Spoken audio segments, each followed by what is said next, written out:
मोदी सरकार आज यानी 1 फरवरी को आम बजट पेश करने जा रही है।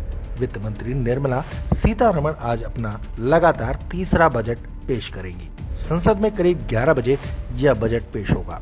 उससे ठीक पहले केंद्रीय कैबिनेट की एक बैठक होगी। माना जा रहा है कि कोरोना की वजह से सुस्त पड़े अर्थव्यवस्था को निर्मला सीतारमण आज आर्थिक टीका देंगी। इस बजट से उम्मीद की जा रही है कि इसमें महामारी से पीड़ित आम आदमी को राहत मिलेगी।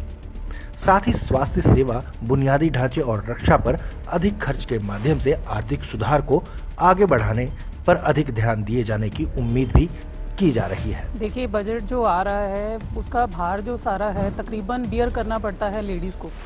मैं एक फैशन मॉडल हूँ, मैं ब्यूटी पेजेंट्स में हिस्सा लेती रहती हूँ।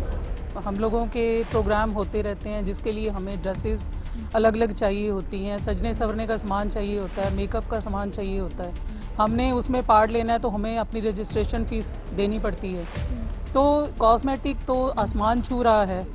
जैसे कि शॉपिंग करते हैं तो वो भी ड्रेसेस भी सस्ती नहीं है जो हमारे पेजेंट्स में काम आती हैं। तो इनकम कम हो गई है, खर्चे उतने ही हैं, बढ़ी जा रहे हैं। ये ठीक है कि जब लॉकडाउन था तो हमारे अभी बंद हुए थे, हम ऑनलाइन ही कर रहे थे, रजिस्ट्रेशन करा रहे थे, लेकिन घर में समहाउ जो हमारे पास था हम मैनेज कर रहे थे। लेकिन अब जैसे कोरोना का थोड़ा सा कम रिस्क हुआ है तो अब खुलने लगे हैं, फिर से हमारे स्टार्ट हो रहे हैं फंक्शंस, हमारे खर्चे फिर बढ़ जाने हैं, लेकिन इनकम नहीं बढ़ रही अभी। तो मिडिल क्लास जो फैमिलीज़ हैं उनके बारे में सोचा जाना चाहिए कि जो मिडिल क्लास फैमिलीज़ हैं वो ना तो दूसरे की हेल्प कर देंगी, लेकिन उनका ऐसा है टैक्स बियरर हैं, लेकिन उनका ये है कि उनकी हेल्प करने वाला कोई नहीं है। तो एजुकेशन का है कि मेरी डॉटर ने अभी मास्टर्स की, लॉकडाउन हो गया, अब जॉब उसको चाहिए, लेकिन पहले ही जो जॉब्स हैं उनमें से स्टाफ की छटनी की गई है क्योंकि ऑफिस भी बंद हैं, वो कहाँ से खर्चा निकालें। अब जॉब मिलनी मुश्किल है तो जितने पे भी जॉब मिलेगी उसको लेनी ही पड़ेगी क्योंकि आगे जॉब्स भी कम हो रही हैं।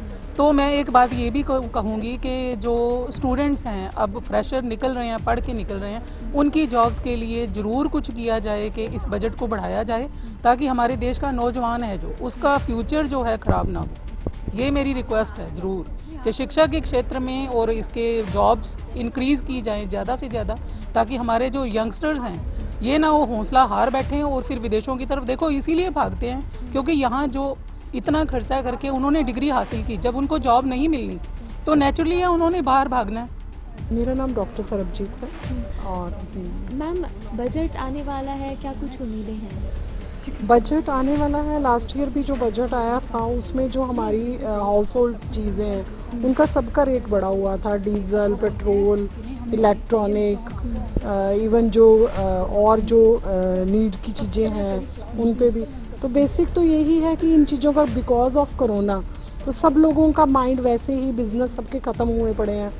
तो गवर्नमेंट को चाहिए कि अब जो भी बजट निकालें वो अकॉर्डिंग टू माइंड में रख के निकालें कि कोरोना से सबका बिजनेस डाउन हुआ है, ऐसा ना हो कि चीज़ों के रेट भी बहुत ज़्यादा हो जाए कि दोनों चीज़ों को मैच करना ही मुश्किल हो जाए। बेसिक तो यही है। Thank you.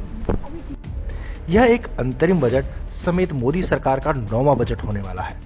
यह बजट ऐसे समय में पेश हो रहा है जब देश में कोविड-19 संकट से बाहर निकल रहा है। इसमें व्यापक रूप से रोजगार सृजन और ग्रामीण विकास पर खर्च को बढ़ाने, विकास योजनाओं के लिए उदार आवंटन, औसत करदाताओं के हाथों में अधिक पैसा डालने और विदेशी कर को आकर्षित करने के लिए नियमों को आसान किए जाने की उम्मीद की जा रही है।